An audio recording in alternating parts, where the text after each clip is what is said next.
जो हमें अनुकूल लगती है वो हमें अच्छी लगती है, और जो हमारे प्रतिकूल होती है लोग प्रायः उसमें दुखी होते हैं। संसार के सभी प्राणियों का जीवन कभी सुखी तो कभी दुखी, कभी प्रसन्न तो कभी खिन्न, कभी आनंद तो कभी अवसाद, कभी फक्र तो कभी फिक्र में बीतता है। हमेशा एक द्वंद्व रहता है, स्थिरता नहीं। पल में कुछ तो पल में कुछ, ये चलता रहता है। संत कहते हैं आखिर जीवन की वास्तविकता को समझने की कोशिश करो। तुम्हारे जीवन की जो व्यवस्थाएं हैं, संसार के जो संयोग हैं, वे तुम्हारे हाथ में नहीं है। ये सब कर्म नियंत्रित है। जिस दिन तुम्हें ये बात समझ में आ जाएगी उस दिन तुम्हारे जीने का ढंग बदल जाएगा। आज के संदर्भ में गुरुदेव के 2 हाइकू हैं। किसको तजूं किसे भजूं, सबका साक्षी बन जाऊं। किसको तजूं किसे भजूं, सबका साक्षी बन जाऊं। बहुत गहरी बात। समय सार का निचोड़। क्या छोड़ूं और क्या पाऊं। न छोड़ना मेरे हाथ में, न पाने मेरे हाथ में। यथार्थ देखा जाए तो मेरा जो है वो छूटने वाला भी नहीं है और कुछ अतिरिक्त मैं पाने वाला भी नहीं हूं। मैं जो हूं सो हूं। उसमें एक रत्ती भर भी परिवर्तन संभव नहीं है। न तो मेरा एक प्रदेश भी इधर से उधर होने वाला है, न एक परमाणु भी बाहर का मुझसे जुड़ने वाला है। ये जीवन का एक बहुत बड़ा यथार्थ है। संसार के जितने भी संयोग हैं वे सब कर्म के निमित्त से उत्पन्न होते हैं, नष्ट होते हैं, जुड़ते हैं, बिछुड़ते हैं, आते हैं, जाते हैं। ये चलता रहता है। ये चक्र है जो हमारे हाथ में नहीं है। लेकिन इस सच्चाई को न समझ पाने वाला व्यक्ति संयोगों की अनुकूलता में आनंदित होता है और जब उल्टे संयोग होते हैं तो रोना शुरू कर देता है। इष्ट के संयोग में हर्षित होता है, इष्ट के वियोग में दुखी होता है। अनिष्ट के संयोग में अनिष्ट के संयोग में दुखी होता है, अनिष्ट के वियोग में हर्षित होता है। ये चक्र है। कभी हंसता है, कभी रोता है। गुरुदेव कहते साक्षी बनो। जो है उसे देखो और जानो। ये संसार है। इस संसार में तुम्हारा जो जीवन है एक नाटक के किरदार जैसा है। किसी नाटक को देखने जाते हो तो क्या मानकर देखते हो, नाटक या वास्तविकता? नाटक को अगर नाटक की भांति देखोगे तो नाटक में चाहे जो कुछ भी हो तुम्हें कोई खास फर्क नहीं पड़ेगा। लेकिन नाटक को हकीकत मान लोगे तो तुम खूब रोओगे भी, हंसोगे भी। पल में रोओगे, पल में हंसोगे।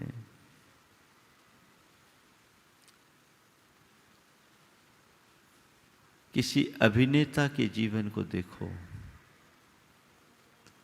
जब वो अभिनय करने के लिए आता है, अभिनय करता है रंगमंच पर आकर, उसे जो भी रोल दिया जाता है वो वैसा रोल करता है। कई बार ये भी देखने में आया है कि वो अभिनेता भिखारी भी बन जाता है, तो कभी सम्राट भी,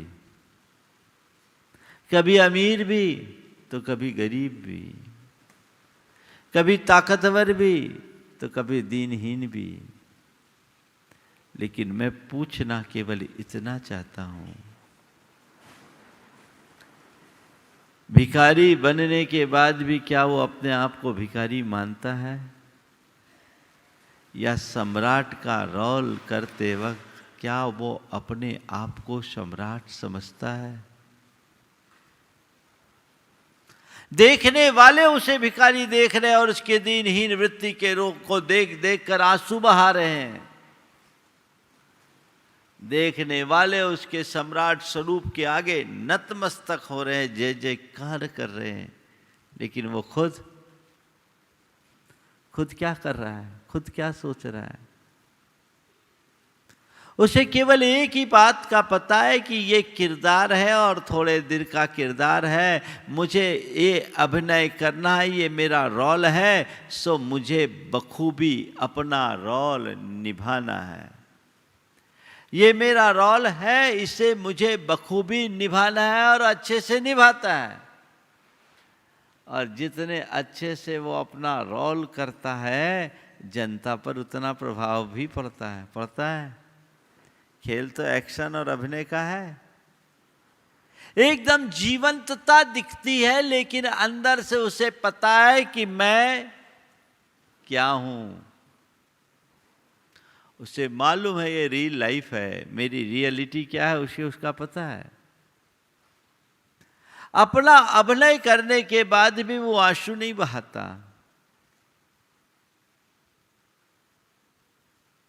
गुरुदेव कहते हैं, दर्पण कभी न रोया न हंसा, हो ऐसा सन्यास।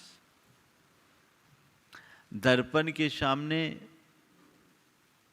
जो भी चीजें रख दो, दर्पण उसे प्रतिबिंबित कर लेता है, करता है।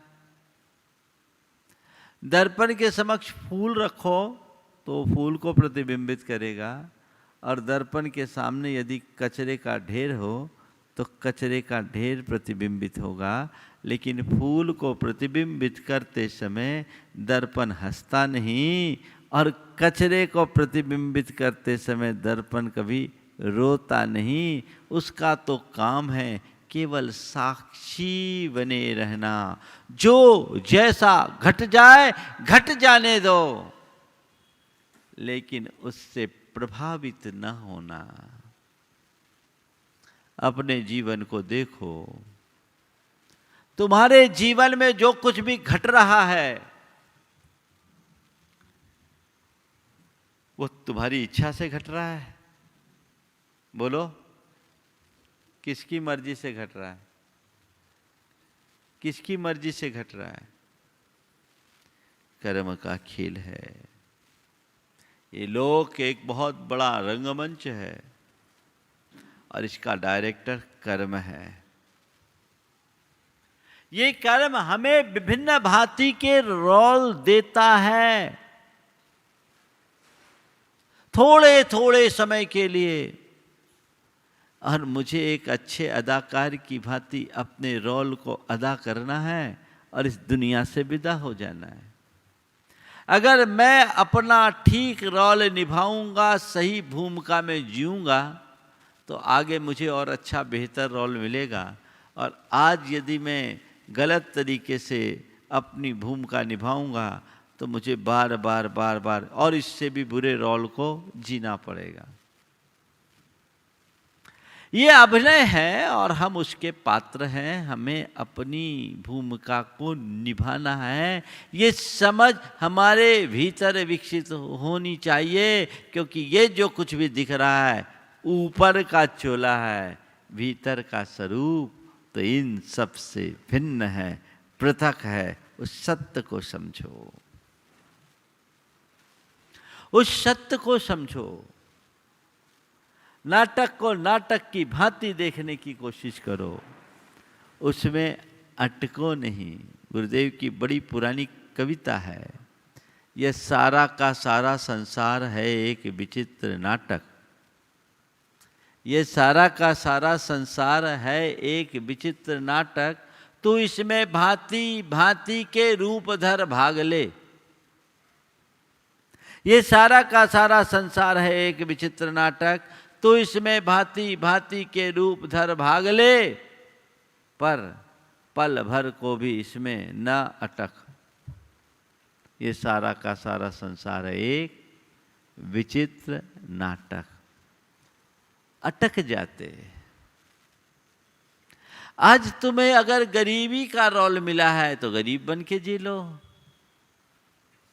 अमीरी का रोल मिला है तो अमीर बन करके जी लो, कर्म ने तुम्हें सहंसा बनाया है तो तुम सहंसा का रोल अदा कर लो, और कर्म ने तुम्हें भिखारी बनाया है तो तुम भिखारी का रोल अदा कर लो और अदा करके विदा हो जाओ। जो भूमिका तुम्हें मिली है उस भूमिका का बखूबी निर्वाह करो, निकल जाओ।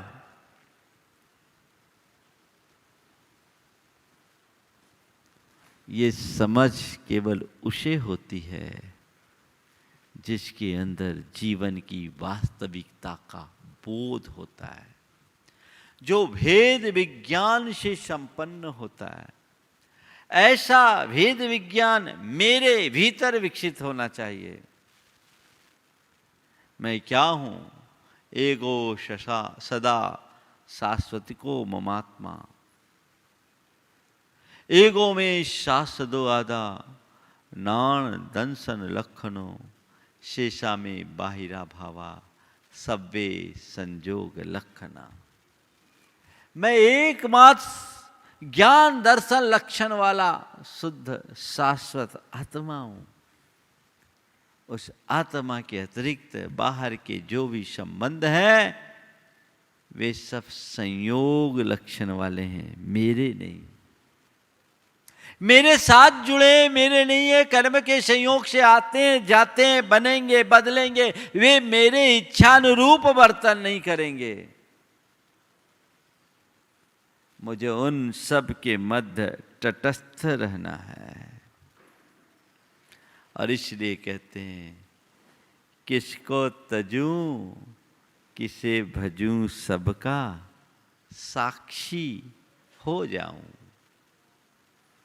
सबका साक्षी हो जाऊं, बस जानो और देखो तो फिर कुछ है ही नहीं। घटनाएं घट जाए, परिस्थितियां बन जाए, लेकिन हम उससे न जुड़ें तो कुछ होगा क्या? संसार में बहुत सारी घटनाएं घटती है, आप पर प्रभाव किसका पड़ता है?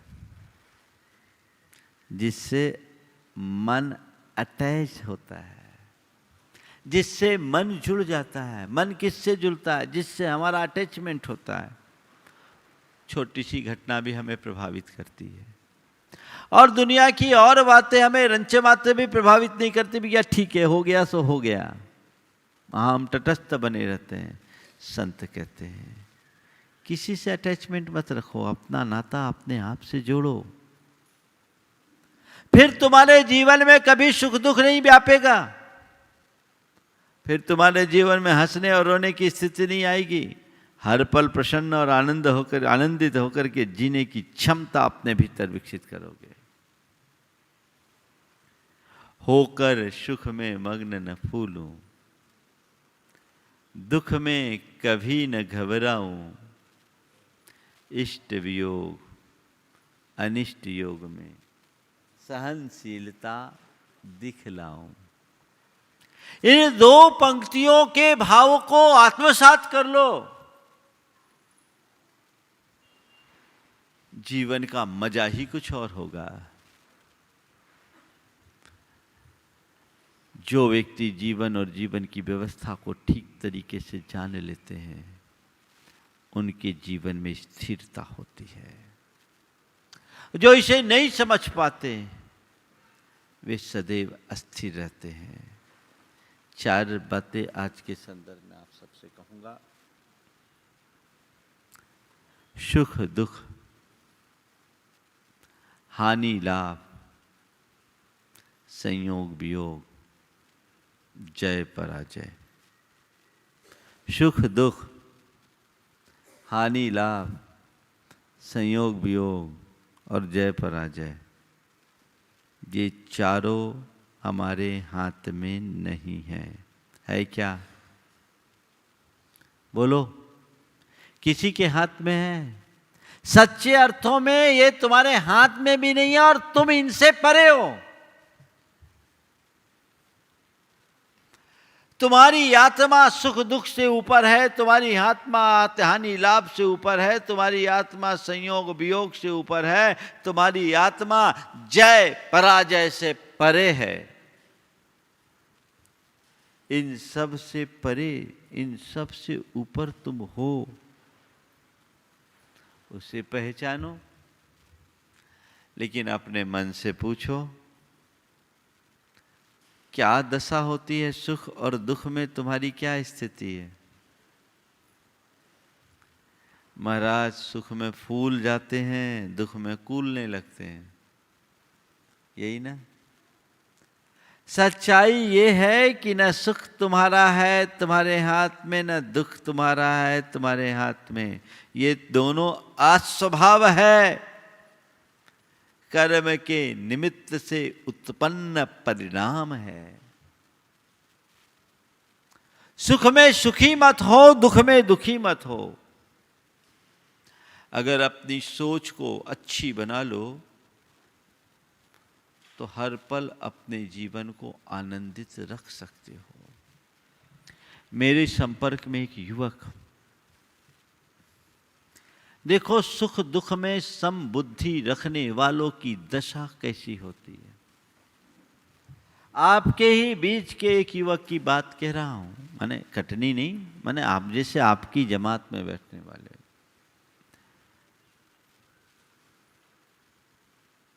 पिताजी कैंसर से पीड़ित,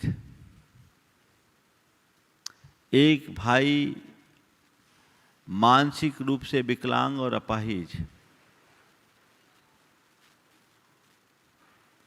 उसके साथ धर्म पत्नी को भी किडनी में प्रॉब्लम, 3 विपत्तियां,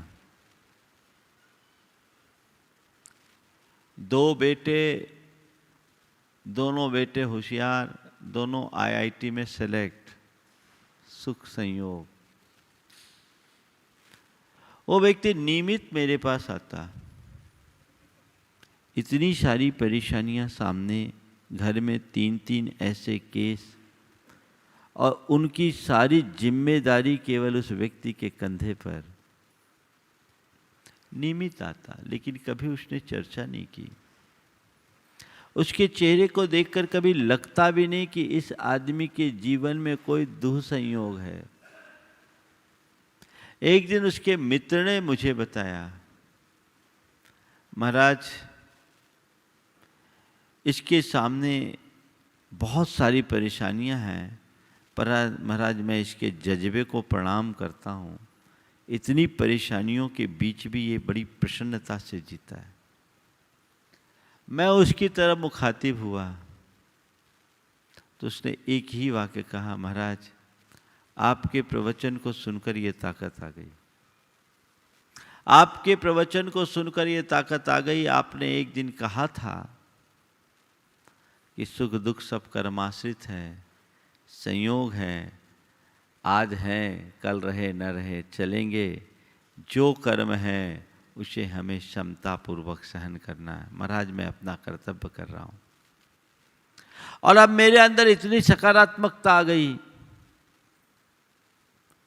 कि इन संयोगों से मैं विचलित नहीं होता, केवल यही सोचता हूं कि चलो कम से कम इनकी चिकित्सा करने की व्यवस्था तो मेरे पास है। वो आदमी बिल्कुल दुखी नहीं, सामान्य जीवन जी रहा है, सामान्य जीवन जी रहा है। मैं आपसे पूछता हूं, अगर तुम्हारे जीवन में थोड़े बहुत दुख हैं तो उसके प्रति तुम्हारी मानसिकता क्या? ऐसा लगता है कि संसार में सबसे ज्यादा दुखी मैं ही हूं। यही लगता है ना? अरे भैया, थोड़ा दृष्टि प्रसार कर देखो, तुमसे भी बड़े बड़े दुखियारे हैं। तुम जिनके कारण अपने आप को दुखी महसूस कर रहे हो, उससे 1000 गुनी विपरीत परिस्थितियां लोगों के साथ हैं, पर वो तुम्हारे जैसे दुखी नहीं है। कर्म का उदय आया है, स्वीकार कर लो, दुख सहने की ताकत मिलेगी। और एक बात ध्यान रखना, दुख सहने की चीज है, सुख बांटने की। तुम अपना दुखड़ा रोओगे तो कोई तुम्हारा दुख लेने वाला नहीं है। तो जो दुख आया है इसे स्वीकार करो, सहो, ठीक है, मेरे कर्म का उदय, अब जो है जैसा है सो है, सहना है। मैं एक ऐसे व्यक्ति को जानता हूं जिनके 2 बेटे अचानक एक्सीडेंट होकर के मर गए। जवान बेटे, एक 16 वर्ष का और एक 18 वर्ष का। देखा जाए तो बड़ा हादसा, लेकिन उस व्यक्ति ने उस दुख को भी सहज भाव से झेला और केवल यही कहा, मेरे और मेरे बेटे का इतना ही संयोग था। दूसरा होता रो रो के आधा हो जाता, डिप्रेशन में चला जाता।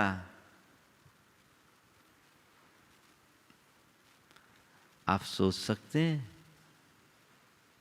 सुख में और दुख में मन में समता और स्थिरता विकसित करने का भाव जगाना चाहिए। कितनी भी अनुकूलताएं हो, अभिमान मत करना, उनकी आसक्ति मत रखना। क्या पता समय का पासा कब पलट जाए और कहानी बदल जाए। और कितना भी दुख और कष्ट हो, विचलित मत होना। समझना ये सब चीजें ऊपर की है, कल परिस्थितियां बदलेगी, सब कुछ ठीक हो सकता है। जो मनुष्य अपनी आत्मा का श्रद्धानी होता है और कर्म सिद्धांत का विश्वासी होता है, उसको सुख दुख ज्यादा प्रभावित नहीं करते।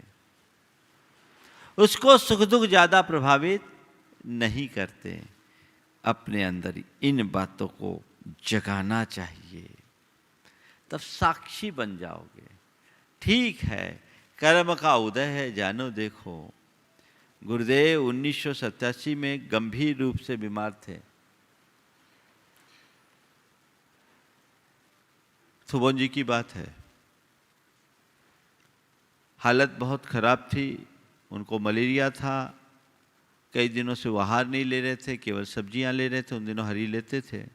उसके बाद उन्होंने एक दिन पानी लिया, फिर एक दिन केवल उपवास कर लिया, और दूसरे दिन जब आहार को ले गए, आहार के लिए खड़ा किया, उन्हें सिंकोना की छाल दी जिससे कुनैन बनती, मुनक्के में दिया। वो बहुत कड़वी थी, मुंह में डाला, शुरू में दवाई देनी थी, दिया, वो बाहर निकल गया, अंतराय हो गया। तो उससे उनकी शरीर की स्थिति बहुत गड़बड़ा गई, बहुत गंभीर स्थिति बन गई थी। पंडित जी जगन मोहन लाल जी थोबन जी में गए गुरुदेव के स्वास्थ्य का समाचार सुनकर। गुरुदेव लेटे थे, उनके साथ एक विद्वान और थे। मैं वहीं बैठा था। गर्मी प्रचंड थी, ज्वर 105 के करीब था। पंडित जी ने पूछा, महाराज कैसा लग रहा है? महाराज कैसा लग रहा है? गुरुदेव ने कहा, औदैहिक भाव है, जान रहा हूं और देख रहा हूं। औदैहिक भाव यानी कर्म का उदय है, जान रहा हूं, देख रहा हूं। एक योगी की ये पहचान। दर्पण कभी न रोया न हंसा, हो ऐसा सन्यास। सहज दुख में दुखी मत हो और सुख में आसक्त मत हो। ये दृष्टि अपने जीवन में विकसित करने की कोशिश करो। अपने सुख का प्रदर्शन मत करो और दुख का वेदन मत करो। जो घटे उसे जानो और देखो। किसको तजू किसे भजू, सबका साक्षी हो जाऊं। पूरे समय सार का निचोड़ है इसमें। तटस्थता की वृत्ति, साक्षी भाव अंतरंग में विकसित करना चाहिए।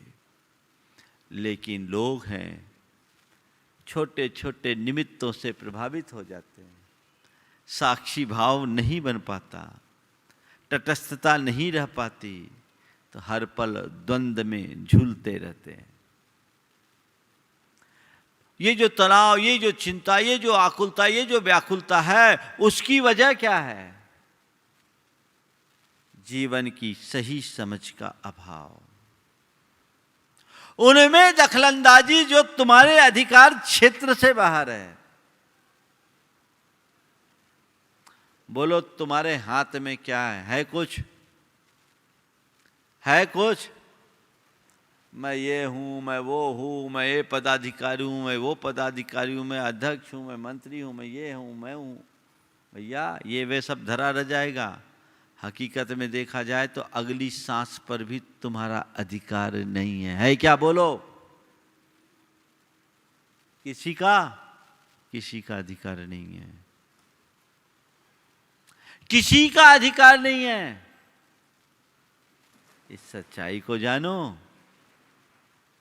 और जो तुम्हें मिला है बस वही रोल निभाओ। इधर उधर मत झांको। इधर उधर झांकने वालों की हालत खराब होती है। क्यों? ठीक है, कर्म ने जो मुझे दिया मैं उसे जी रहा हूं सहज भाव से। तो सुख और दुख में, हानि और लाभ में, लाभ तो सबको हजम हो जाता है, हानि बिल्कुल नहीं पचती। और कई लोगों को तो लाभ भी नहीं पचता। भैया व्यापार है, व्यापार में हानि और लाभ तो लगा ही रहेगा। हानि और लाभ तो लगा ही रहेगा। ऐसा कोई व्यापार नहीं जिसमें केवल लाभ ही लाभ हो। कभी हानि भी होता है, हानि भी होती है। तो हमें हानि भी सहना और लाभ भी सहना, और ये सोचना है कि यथार्थ हानि भी मेरी नहीं और लाभ भी मेरी नहीं। देखिए एक धर्मात्मा की दृष्टि क्या होती है। सन 2008 में शेयर बाजार में बहुत ज्यादा गिरावट आई थी। एक प्रकार का भूचाल था। मेरे संपर्क में एक धर्मात्मा बंधु है, बड़े निकट है। उनका मित्र मेरे पास आया, उन दिनों में ईश्वरी में था। उसने कहा महाराज बाजार में ऐसी चर्चा है, उस व्यक्ति को बड़ा भारी नुकसान हुआ है। महाराज मैं फ़ोन लगा के आपका आशीर्वाद दिलवाना चाहता हूँ। अगर आपका आशीर्वाद पहुँच जाए तो उसको थोड़ी ठाड़स बंधेगी। उसने उसे फ़ोन लगाया। जवाब सुनकर मज़ा आ गया, बात सुनकर मज़ा आ गया। उसने कहा मैं महाराज के पास हूँ, नमस्तु कर दे। उसने नमस्तु कर दिया। मेरी ओर से उसने बोला महाराज ने कहा है कि घबराओ नहीं, सब ठीक हो जाएगा।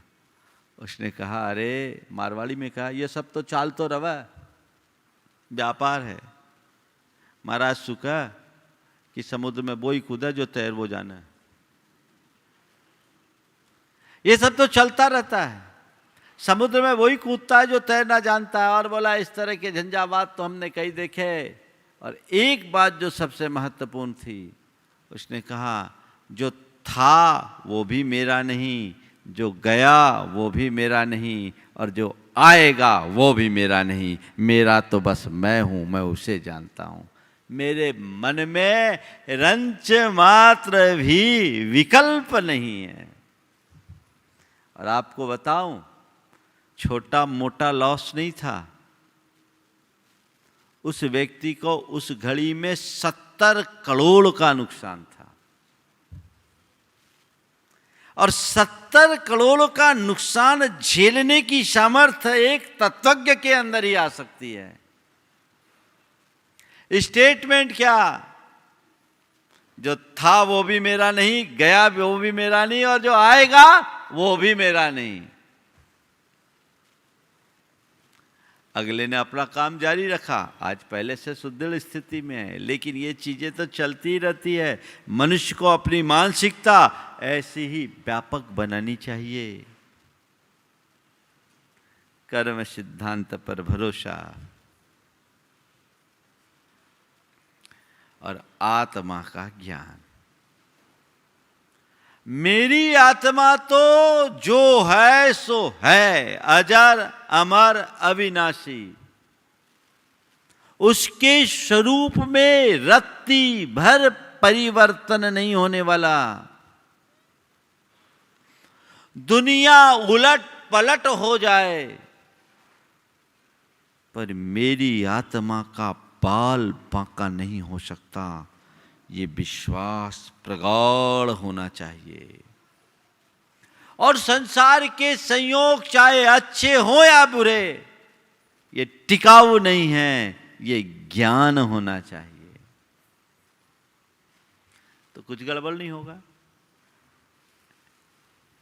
2007 की बात है, मैं सम्मेत शिखर जी में इसी तरह की बात कर रहा था अपने प्रवचन में।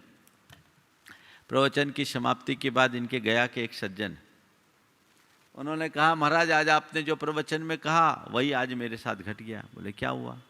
बोले महाराज मेरा मुनीम कलेक्शन करके लौट रहा था, डोभी मोड़ पर लुटेरों ने लूट लिया। उनका शक्कर का व्यवसाय था और वसूली थी, होलसेल का काम था, लूट लिया, अच्छी मोटी रकम निकली। बोले महाराज ये सूचना मेरे पास आई, 10 मिनट बाद मेरा एक बेटा जो लखनऊ रहता था उसका फ़ोन आया। बोला पापा पिछले साल भर से एक डील रुकी हुई थी ज़मीन की, आज फाइनल हो गई, 1 करोड़ का फ़ायदा। उन्होंने बोला महाराज मैं सोच रहा हूं किस पर रोऊं और किस पर हंसूं। 10 मिनट पहले नुकसान की खबर और 10 मिनट बाद फायदे की खबर। ये तो खेल है। मैं सजगता से जीऊं, संभल कर काम करूं, ये मेरी समझदारी है। पर परिणाम जो आए उसमें हाय हाय करूं, ये पागलपन। हाय तौबा मत मचाओ, सहज रहो, साक्षी रखो, जो होना है सो हो जाए। और तुम लोग क्या करते हो? परिणाम तो उल्टा करते हो, बाद में गड़बड़। कई बच्चे होते ना, पेपर दे आए, अब भगवान से प्रार्थना करते हैं हमारा रिजल्ट ठीक कर दो कर दो कर दो। जो लिखे वही तो आएगा। हाँ, एक बच्चा भगवान के सामने जाके प्रार्थना कर रहा था, हे भगवान मुंबई को भारत की राजधानी बना दे, मुंबई को भारत की राजधानी बना दे, मुंबई को भारत की राजधानी बना दे, मुंबई को भारत की राजधानी बना दे। बार बार भगवान के सामने गुनगुना रहा था। एक ने कहा भैया भारत की राजधानी दिल्ली है, मुंबई बन जाएगी तो तुम्हें क्या होगा? बोले और कोई को हो या ना हो मुझे तो होगा। बोले क्या होगा? बोले गलती से मैंने पेपर में भारत की राजधानी मुंबई लिख दिया। अब ऐसे लोगों को क्या कहेंगे? अब जो पेपर में लिखा है नंबर वही मिलने वाला है। भगवान भी तुम्हारे पेपर नहीं बदल सकते। हाँ, समझदारी क्या है? इस बार का पेपर बिगड़ा है तो अगली बार अच्छी मेहनत करना, सुधर जाएगा। अच्छी मेहनत करो। अभी तुम्हारे जीवन में विपरीत कर्म ज्यादा हैं तो समझ लो मैंने दुष्कर्म ज्यादा किया, पाप ज्यादा किया, आज जीवन में ये सब भोगने को मिल रहा है। चलो अपने आचरण को सुधारते हैं, जीवन को सुधारते हैं, मेरा कल अच्छा हो जाएगा।